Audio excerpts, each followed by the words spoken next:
कभी किसी पक्षी को घोंसले की नींव बनाते देखा है?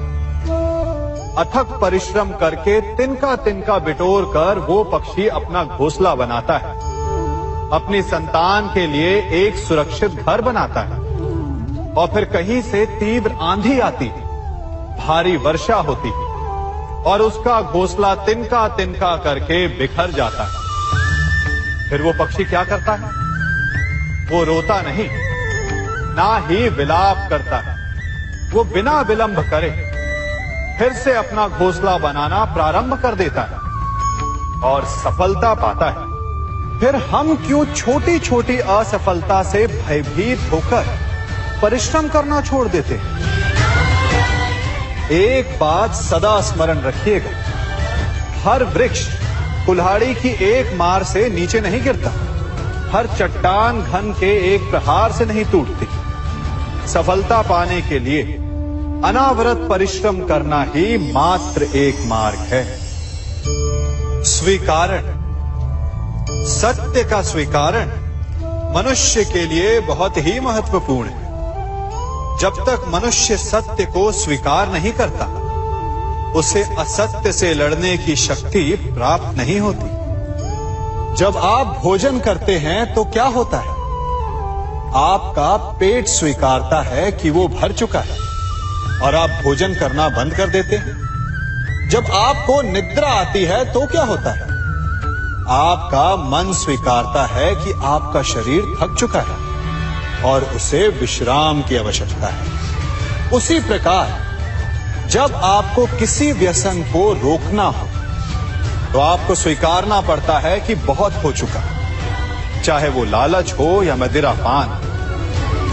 उस व्यसन का त्यागना तभी प्रारंभ होता है जब आप ये स्वीकार कर लेते हैं कि आप उस व्यसन के बंधक हैं।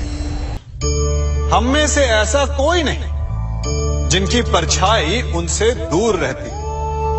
हमारी परछाई सदैव हमारे साथ रहती है। कदाचित हमारी परछाई हमारे कर्मों के फलों का संकेत है। कदाचित इसी कारण कई बार हमें अपनी परछाई से भय भी लगता है, परंतु इस भय से निवारण पाने का एक साधन अवश्य है। वो है सूर्य की ओर मुख करना या किसी प्रकाश के स्रोत की ओर मुख करना, क्योंकि तब हमें हमारी परछाई दिखाई नहीं देती।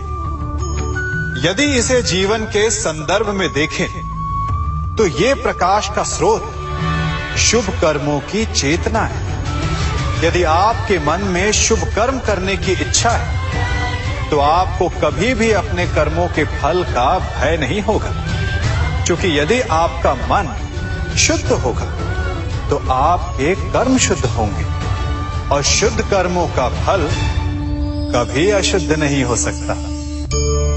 आज मैं आप सबको एक कथा सुनाता हूं। एक दिन प्रातः एक व्यापारी अपने घर से निकला। घर से निकलते ही एक बिल्ली ने उस व्यापारी का मार्ग काट दी। व्यापारी घबरा गया। वो फिर से घर लौट गया और शुभ घड़ी की प्रतीक्षा करने लगा। और जब वो पुनः अपने घर से निकला तब वो वाहन जा चुका था जिससे राजा तक पहुंचकर उसे भेंट देनी थी। राजा को भेंट नहीं मिली। राजा क्रोधित हो गए। राजा ने उस व्यापारी का व्यापार बंद करवा दिया। इस कारण व्यापारी क्रोधित होकर घर पर अपनी पत्नी से लड़ बैठा।